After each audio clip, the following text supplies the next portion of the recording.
Hi friends, आप सभी साथियों का हमारे इस ऑनलाइन प्लेटफॉर्म पर स्वागत है। साथियों, मनोविज्ञान के कुछ इंपॉर्टेंट सिद्धांतों पे हम बात कर रहे हैं। पिछली क्लास में हमने वाइगोत्स्की पे बात की थी और आज की क्लास में हम बात करेंगे जीन पियाजे के बारे में।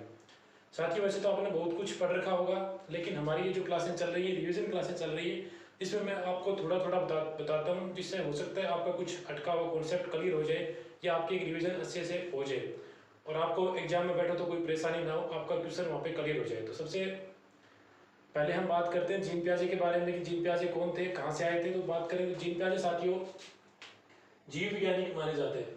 ये कौन थे? एक जीव विज्ञानी थे और इनकी पुस्तक का नाम था साथियों बाल चिंतन की भाषा। बाल चिंतन की भाषा, जो जीव पियाजे की बुक का नाम था बाल चिंतन की भाषा। तो आप सभी को बताएं साथियों, जीन पियाजे का जो सिद्धांत दिया है उस सिद्धांत का नाम है संज्ञानात्मक विकास का सिद्धांत। उसका सिद्धांत का नाम क्या है साथियों? तो सिद्धांत का नाम है संज्ञानात्मक विकास का सिद्धांत। संज्ञानात्मक विकास का सिद्धांत किसकी देन है? तो सीधी सी बात है, जीन पियाजे की देन है। और जीन पियाजे आप सभी को बताएं जीव वैज्ञानिक थे और इनकी बुक का नाम है बाल चिंतन की भाषा। तो यहाँ तक सभी को समझ में आता है। तो यहाँ पे हम बात कर लेते हैं कि संज्ञानात्मक विकास क्या होता है। ये जो संज्ञानात्मक विकास है ये होता क्या है साथियों? संज्ञान से मतलब होता है कोई व्यक्ति सक्रिय रह के सीखता है, एक्टिव रह के जो कुछ भी सीखता है, तो उसे हम क्या बोलते हैं? संज्ञान बोलते हैं। ये एक सामाजिक प्रक्रिया के द्वारा बच्चा सीखता है, या समाज में जो बच्चा एक्टिव रह के सीखता है तो उसे हम क्या कहेंगे? संज्ञानात्मक बाद या संज्ञानात्मक विकास कहेंगे। अगर कोई बच्चा समाज में सक्रिय रह के समाज में सामाजिक प्रक्रिया के द्वारा सीखता है, या सक्रिय रह के जो भी सीखता है तो उसे हम क्या कहेंगे? संज्ञानात्मक विकास कहेंगे। और यही बात किसका कथन था? जीन पियाजे का कथन था। वाइगोत्स्की में हमने सीखा था कि बच्चा समाज से और परिवार से सीखता है, लेकिन यहाँ पे ये कहते हैं कि बच्चा समाज में एक्टिव रहकर सीखता है, यानी बच्चा अपने आप सीखता है। सिद्धांत का है। और संज्ञानात्मक सिद्धांत आप सभी को बताए साथियों किसकी देन है? जीन पियाजे की देन है। तो इसमें कुछ इंपॉर्टेंट अवधारणाएं साथियों, कुछ इंपॉर्टेंट शब्द इन्होंने दिए हैं, उस पर बार बार प्रश्न पूछा जाता है, तो उन शब्दों पे हम बात करेंगे। तो सबसे पहले साथियों जो इन्होंने बताया वो है स्कीमा। स्कीमा में पिछले प्रश्न आया था साथियों। स्कीमा काफी इंपॉर्टेंट शब्द है, बार बार इस पे से हर एग्जाम में, सीटेट का एग्जाम हो चाहे आपका कोई और एग्जाम, उसमें प्रश्न पूछा जाता है कि स्कीमा क्या है, what is the schema. Schema क्या है? तो बहुत सा टावर दिक्कत बड़े खड़ी हो जाए और स्कीमा शब्दों के बारी बारी रटी जा, लेकिन फिर भी कुछ समझ में, तो मैं मेरी लैंग्वेज में थोड़ा सा समझाने की कोशिश करूंगा, हो सका सभी के समझ में आ जाए ये चीज। स्कीमा जो होता है साथियों, ये मानसिक संरचनाओं का रूप होता है। मानसिक संरचनाओं का रूप होता है, यानी हमारे दिमाग में जो भी कोई छाया चित्र या जो भी कोई जानकारी बड़ी हुई किसी व्यक्ति के बारे में, किसी वस्तु के बारे में, तो वो एक तरह के स्कीमा है। यानी कड़े व्यक्ति जहाज को देख रखी, लेकिन इनके दिमाग में एक छाया चित्र तो बन रहा है, जहाज किसी को उड़ची है, जहाज एक प्रकार की है। कई आदमी हाथी को दे रखे, लेकिन वो चित्र वगैरह देख के मैंने दिमाग में एक संरचना बना रखी है, एक छाया चित्र बना रखे है, वो हाथी ही प्रकार का होगा। यानी ऐसे हमारी ज्ञान जो हमारे दिमाग में संचित रूप में है या संगठित रूप में है, तो वो हमारे लिए एक प्रकार का क्या है? स्कीमा है।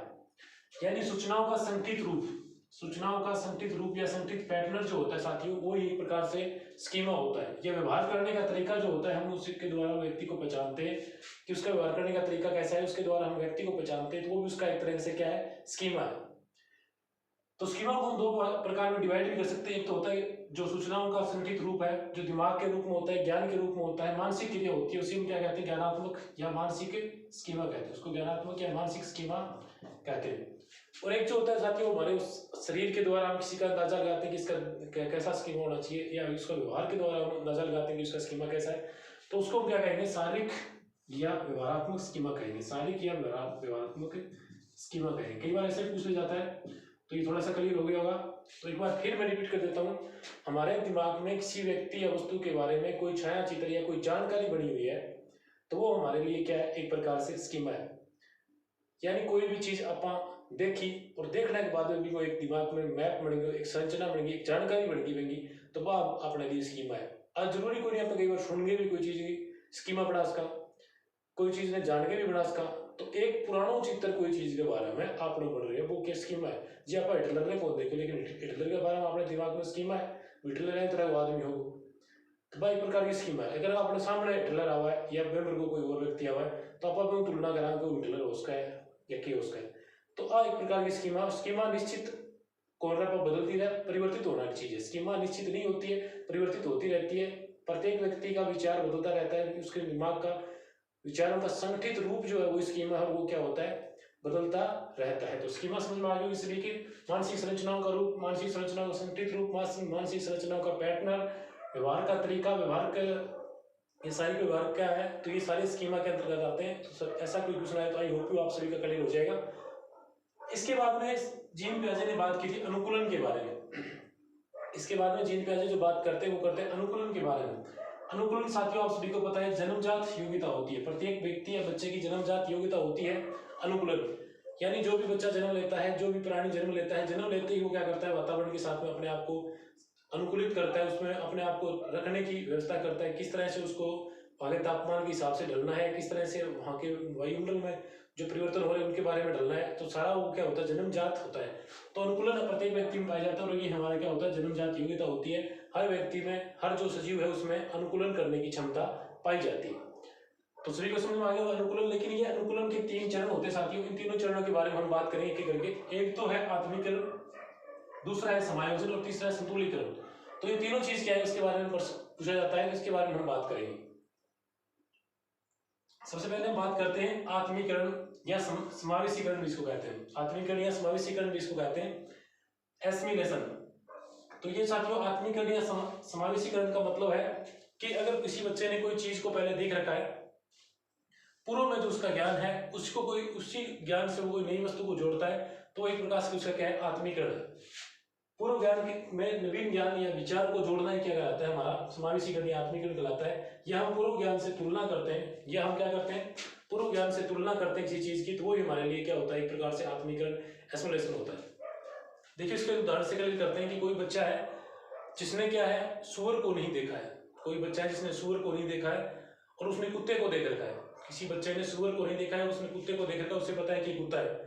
लेकिन जैसे वो सूअर को देखेगा तो उसे लगेगा नहीं यार ये तो ऐसा कुत्ता कैसे आ गया, इतना बड़ा कुत्ता कैसे आ गया, तो वो चिल्लाएगा कि अरे बड़ा कुत्ता आ गया, एक अलग तरह का कुत्ता आ गया। आप लोगों ने देखा होगा घरों में जो बच्चे होते हैं उसी तरह से होते हैं, जो चीज उन्होंने पहले देख रखी होती है और बर्गी कोई दूसरी चीज आ जाए तो बच्चा चांद कैसे चिल्लाओ और इतना बड़ो कुत्तो, मतलब सूअर अगर आपकी गली में जाता है। अगर किसी बच्चे ने देख लो कि घोड़ा देख रखा है और उसने ऊंट नहीं देखा, अगर ऊंट वहां पे आ जाए तो वो चिल्लाएगा अरे इतना बड़ो घोड़ो। लेकिन अगर हम बाहर जाके देखते तो क्या होता है, ऊंट होता है। तो ये क्या होता है, बच्चा जो होता है उन्हें पहले का ज्ञान होता है, पहले का जो उसके मस्तिष्क में जो स्कीमा बना होता है उसको की तुलना वो जो नई वस्तु देखता है उससे करता है कि ये वही होना चाहिए, उससे थोड़ा बड़ा छोटा हो सकता है। तो आत्मीकरण क्या है, उसका पूर्व का ज्ञान है और पूर्व ज्ञान के या विचार के साथ वो किसी वस्तु को जोड़ता है, तो हम उसे क्या बोलते हैं, आत्मीकरण बोलते हैं। कोई बच्चा कोई नई चीज वस्तु देखे, जैसे ही देखेगा तो उसके बारे में वो अपना विचार व्यक्त करेगा, अपना स्कीमा उसके जोड़ने की कोशिश करेगा, तो वो हमारा क्या है, आत्मीकरण है। यानी पहले का जो ज्ञान है उसी से हम नई चीज को जोड़ते हैं, तो वो क्या कहलाता है, आत्मीकरण कहलाता है। सभी का तैयार हो गया साथियों। नेक्स्ट हम दूसरा जो है वो समायोजन है। अब हम कहते हैं कि अरे ये जो तुम देख रहा है बेटे ये क्या है, ये जो तुम देख रहा है ये क्या है, कुत्ता वाला उदाहरण जो देते हैं तो हम कहते हैं कि ये सूअर है, कुत्ता नहीं है। ये क्या है, सूअर है, ये कुत्ता नहीं है। तो वो भी क्या करेगा, अपने दिमाग में उसे संशोधन करने की कोशिश करेगा कि यार ये क्या है, कुत्ता तो नहीं हो सकता। वो ऐसे खुद भी सोचने की कोशिश करेगा कि यार कुत्ते को तो ऐसी पूंछ होती है, कुत्ता तो इस तरह से नहीं घूमता है, या कुत्ता इस तरह से नहीं बोलता है। तो वो सोचेगा कि ये वो तो कुत्ता नहीं है, लेकिन ये कोई अलग तरह का कुत्ता हो सकता है, या कोई मतलब विदेशी कुत्ता हो सकता है। तो ये जो होता है इसको हम बोलेंगे समायोजन। मतलब वो समायोजन करने की कोशिश करेगा, नई योजना बनाने की कोशिश करेगा, और पूर्व योजना या पूर्व स्कीमों को क्या करने की कोशिश करेगा, संशोधन करने की कोशिश करेगा।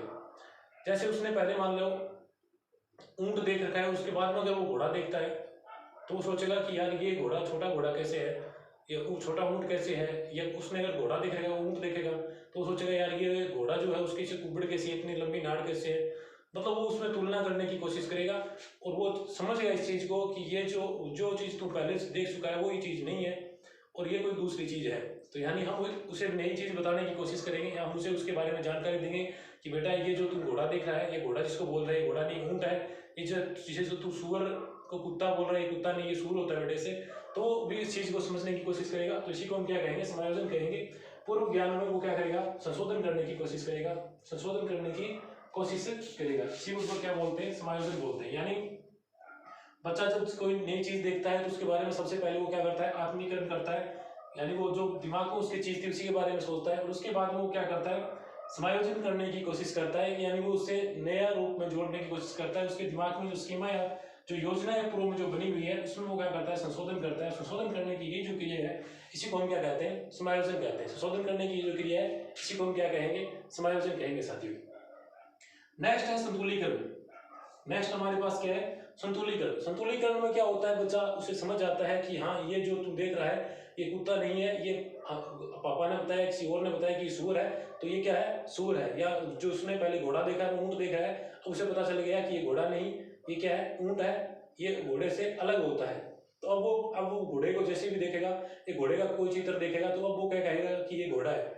या अब वो अगर हाथी को भी देखेगा तो उसके दिमाग में जो नई चीज बन गई है उसके बारे में वो उससे जोड़ने की कोशिश करेगा। यानी एक नई स्कीमा उसके दिमाग में बन जाना, और नई स्कीमा जो बन जाना है उसी को हम क्या कहेंगे, संतुलीकरण कहेंगे।